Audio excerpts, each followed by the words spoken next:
Classic Restos is proudly brought to you by Shannon's, insurance for motoring enthusiasts.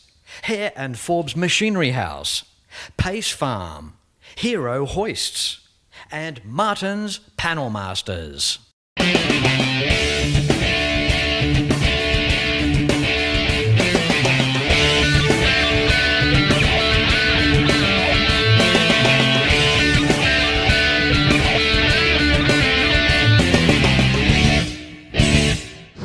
Hello and welcome back to Classic Restos in the Motor City of Detroit.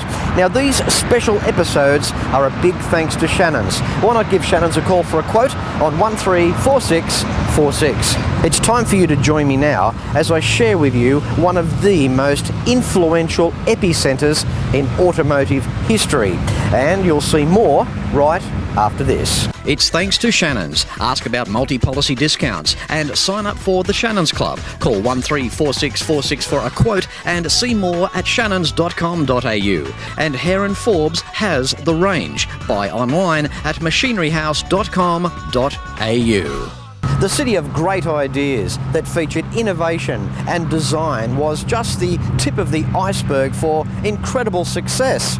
And success, it has to start somewhere. And this is one of those places. Welcome to the General Motors Technical Center here in Warren, Michigan.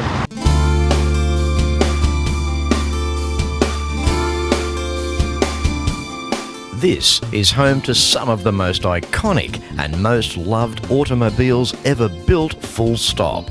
This is the place where incredible cars were designed, such as the 1963 split-window Corvette. This is the GM Global Design Headquarters, the place where iconic people such as Harley Earl and Bill Mitchell turned up for work each day. Space-age styling, depicting period architecture.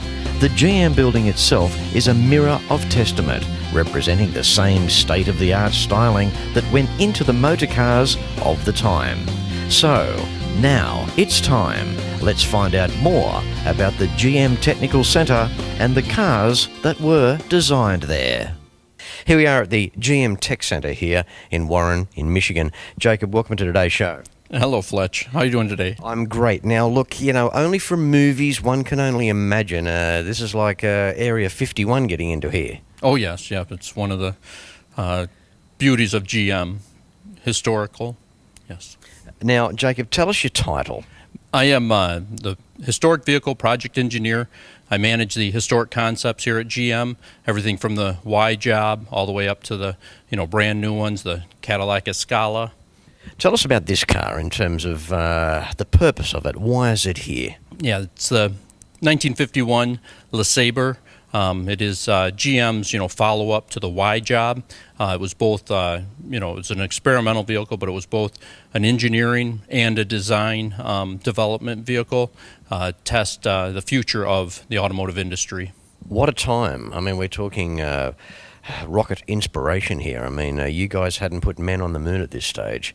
What an era. Obviously never to be repeated again, and it couldn't be, even if it was attempted. Yes, that's one thing that's awesome about the vehicle is the jet influence on it, the tail light, with the afterburner brake light appearance to it, the high fins on it.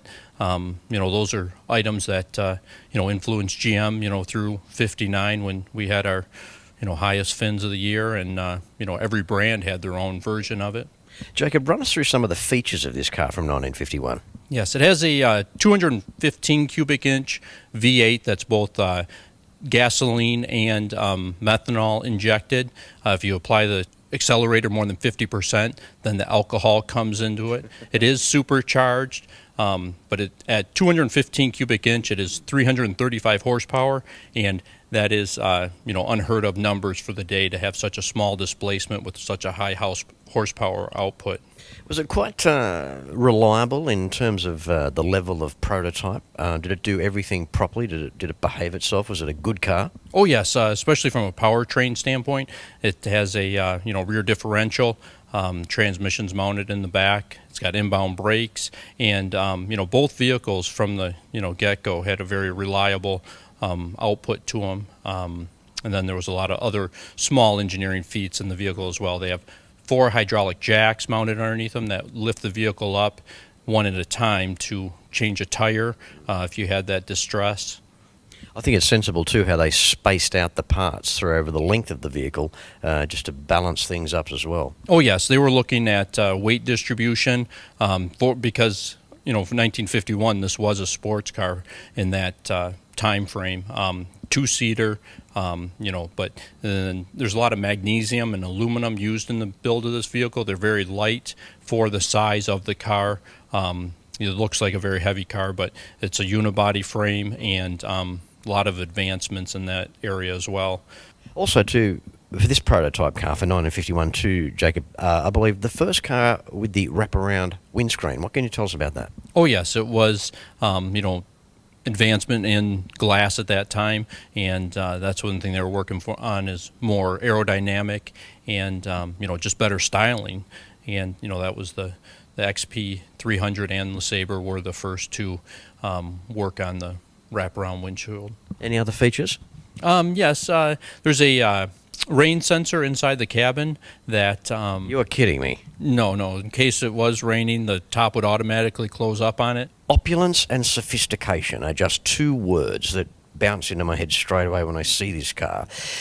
And when you think of icons such as Harley Earl having so much involvement with this car, did he get in it and drive it every day? Tell us what happened there. Oh yeah, of course. Harley Earl was a very, very big fan of automobiles, and that's what his passion was, and that's what he did. Is he drove and enjoyed these vehicles, and he would be seen, driving up Woodward in this car in the Y job. He drove that to Florida, and he got out and enjoyed this, these vehicles. Has 50,000 miles on it, and 90% of those were by Harley himself. Okay, Jacob, look, I'm going to let you get back to work. I'm not saying you don't work hard, but I know one thing, you don't have a floor to sweep. I mean, you could eat your breakfast and your lunch and your dinner off the floor. This premise is absolutely immaculate. It's a testament to GM.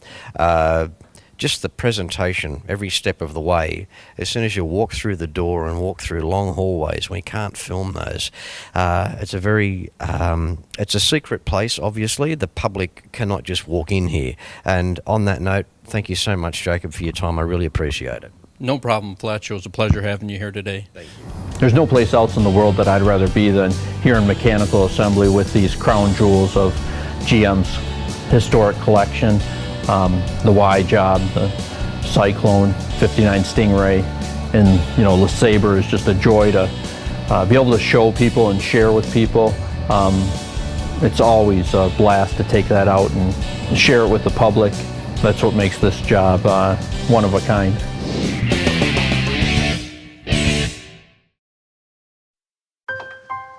I spend a lot of time out here. The RT Charger's the real deal, an E49. Remember A-Charger?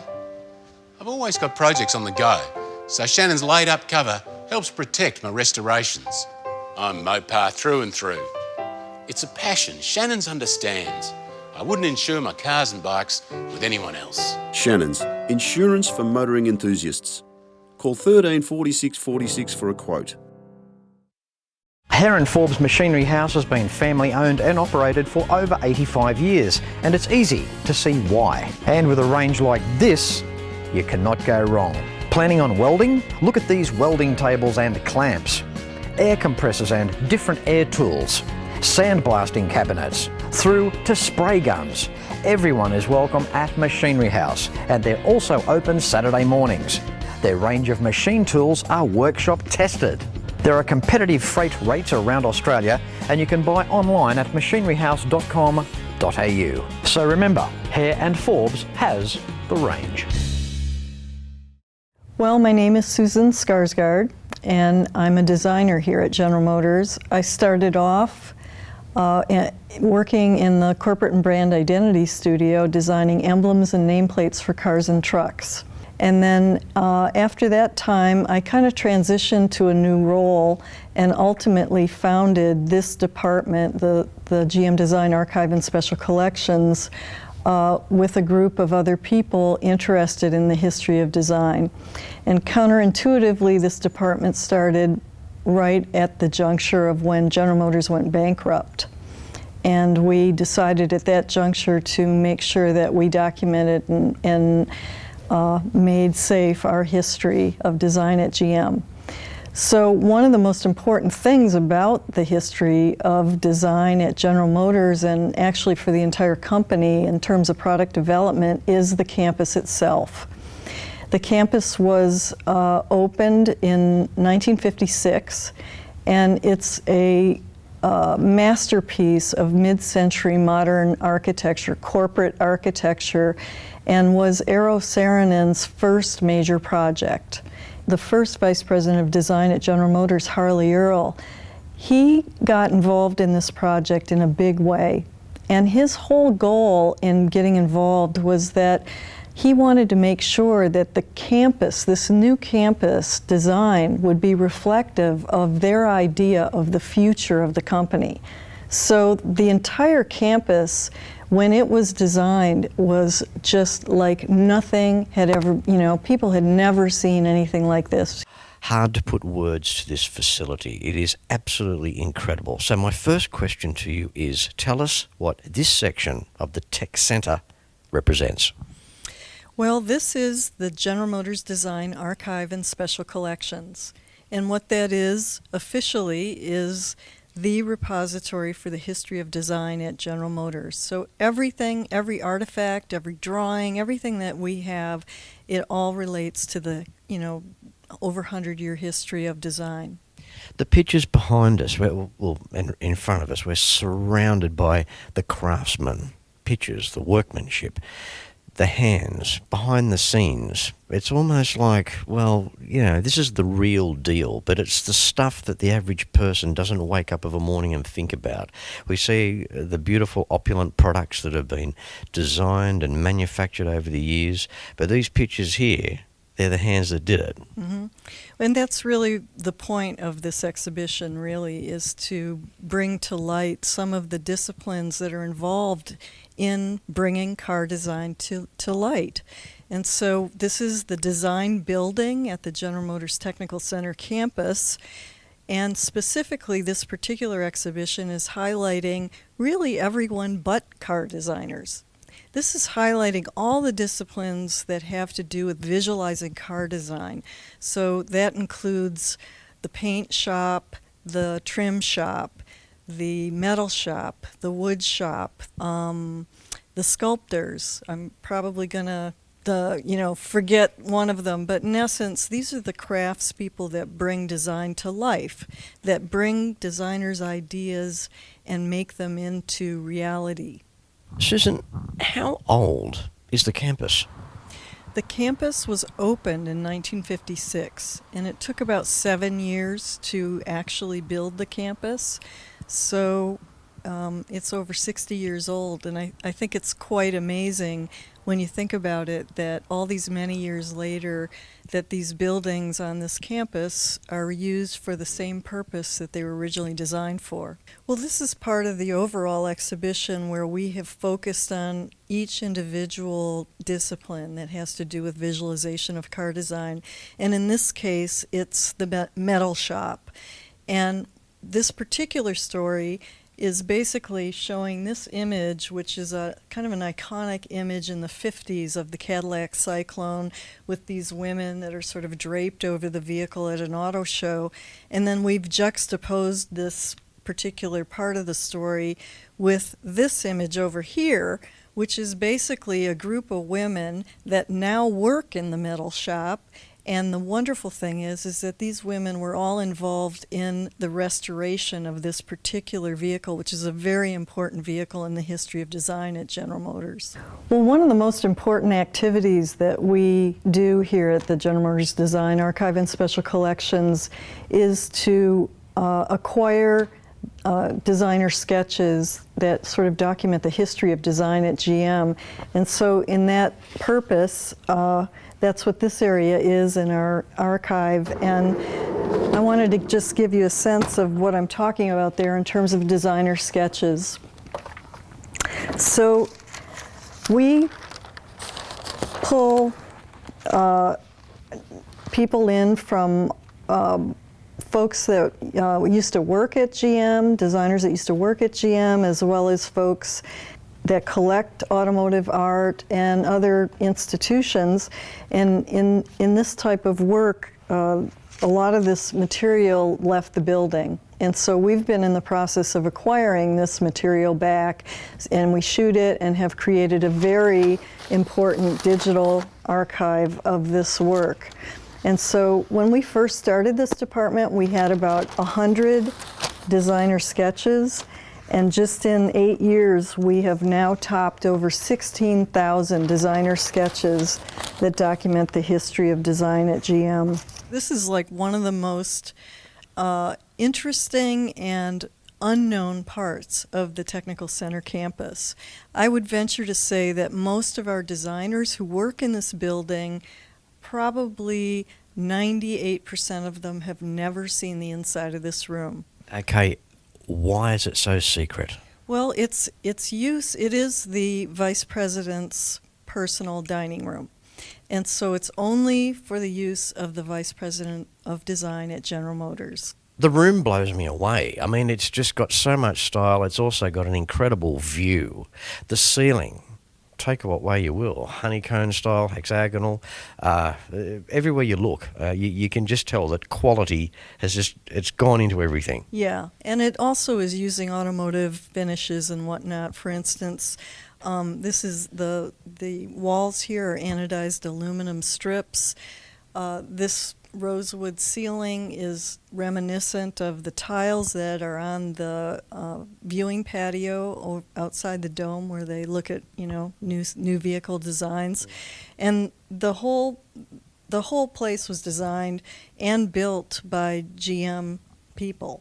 Even, for instance, if you look at, there's a Lazy Susan in the middle of the table here. If I press a button, it turns and that actually, I found out recently, was a TV antenna from 1954 that was built into the bottom of this. That's I would say that would be about the only Lazy Susan that would be allowed here for General Motors. Well, I kind of take offense at that, but I wasn't going to put a fine point on it.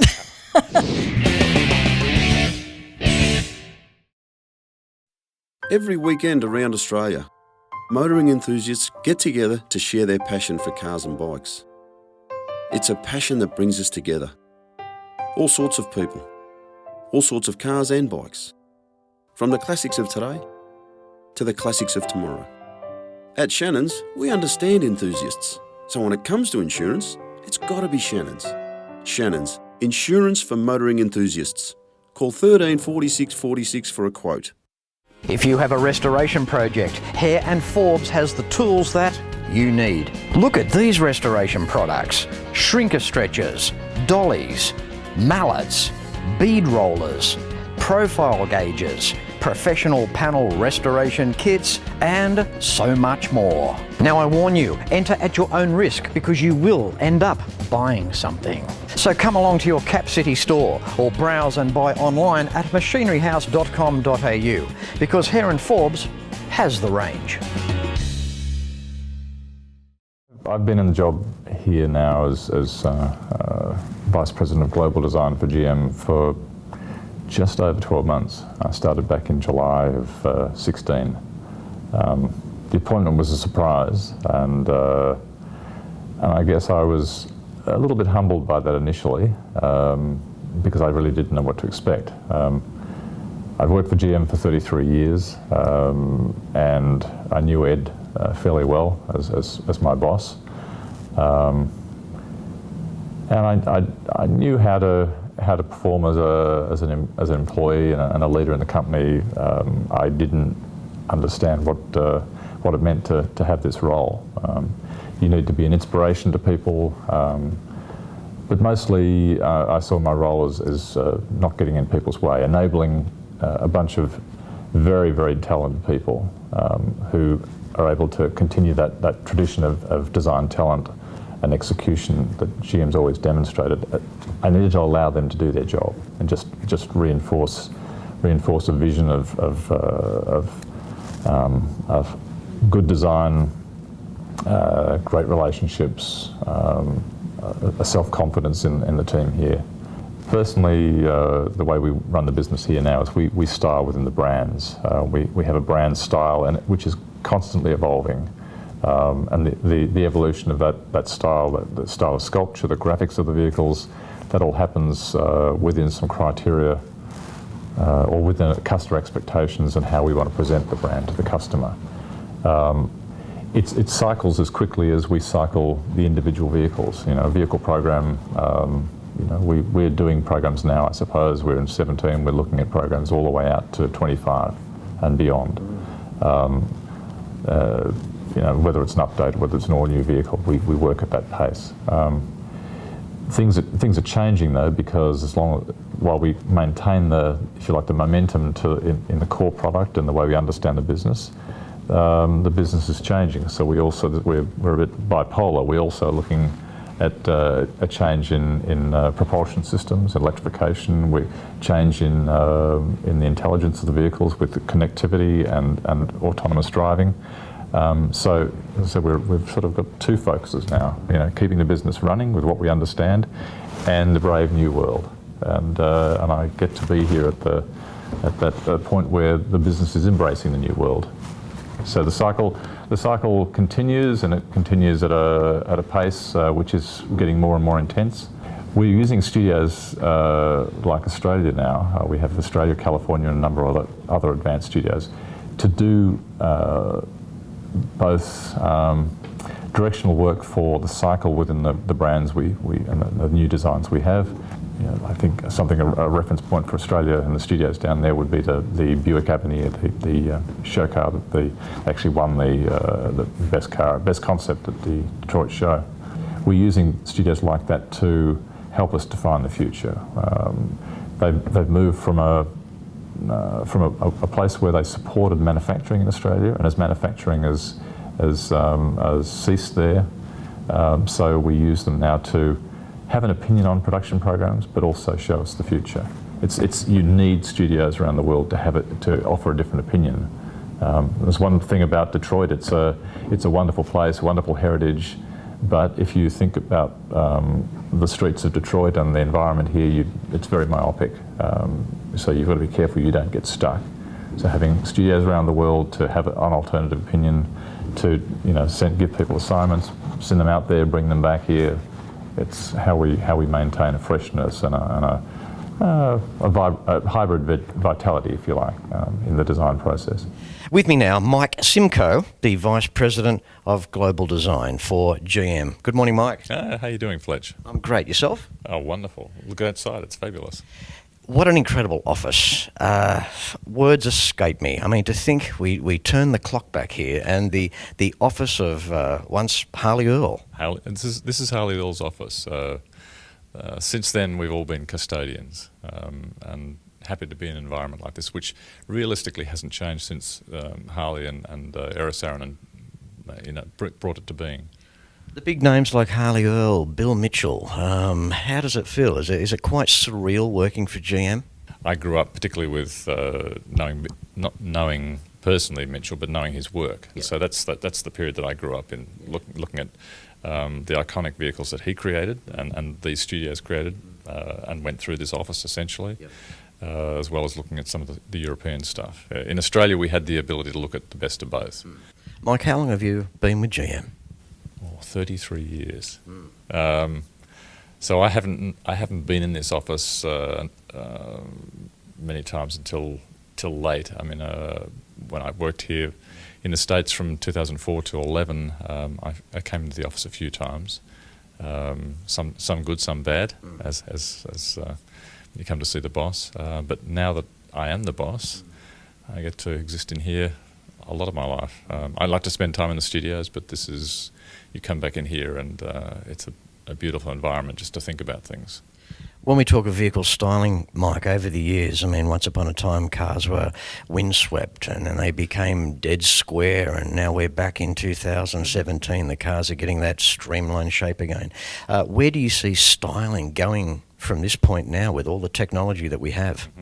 I guess there was a period where the industry, and you're talking about the cars are all squared off, and that funny period through the 70s, late 70s, 80s and 90s, where design was in some ways led a lot by criteria and in some cases lack of imagination. I think that the nice thing now is both the public and designers themselves are looking for something different. So you can expect to see that the brands, more and more of the brands are taking different directions. And realistically, anything goes. If it works with the public and it creates an exciting vehicle and a beautiful piece of sculpture, it's now acceptable. We don't necessarily all need to follow the same vein that we perhaps were doing for a while. Through the eyes of Mike Simcoe, when it comes to a shape or a favourite car, a favourite classic shape, a General Motors shape, what would that be? I talked a second ago about Bill Mitchell and my personal relationship with his style and that period. To me, the ultimate is the Stingray Racer, which is why it's on the wall there. Having had the opportunity to actually be close and drive that car, it's just that much more special. That's the privilege of being in this job. Mike, I have to say, coming all the way from Australia here to Detroit, here to GM, it's so nice to see Holden in here. That's just a nice piece of Australiana around the other side of the world. Well, the boy has to bring his past with him. I mean, that 33 years that I've spent with GM largely was in Australia, and if I was working outside Australia, it was always with Australia in the background. Holden gave me my opportunity, and probably I wouldn't be in this position if I hadn't started with Holden, where in fact you could do more. Specialists exist here in North America and in the big studios. In a small studio like Australia, you have people who become generalists, and therefore they take on things very quickly and they get experience of things very quickly. That's where I learned the business, and so to bring a little bit of it here is wonderful. Mike, it's been an absolute pleasure catching up with you. Thank you so much for your time. I really appreciate it. Thank you. Flex. Thank you very much. You're welcome.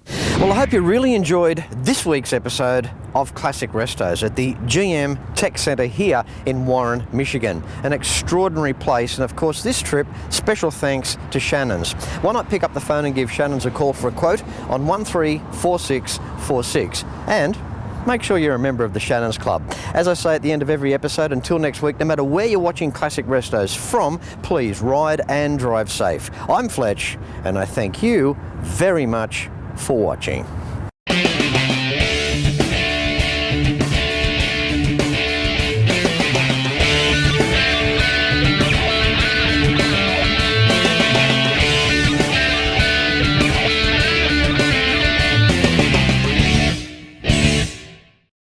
You can like and follow us on Facebook at facebook.com/ClassicRestosTV and watch catch-up episodes at shannons.com.au. Classic Restos is proudly brought to you by Shannons, insurance for motoring enthusiasts. Hare and Forbes Machinery House, Pace Farm, Hero Hoists, and Martin's Panel Masters.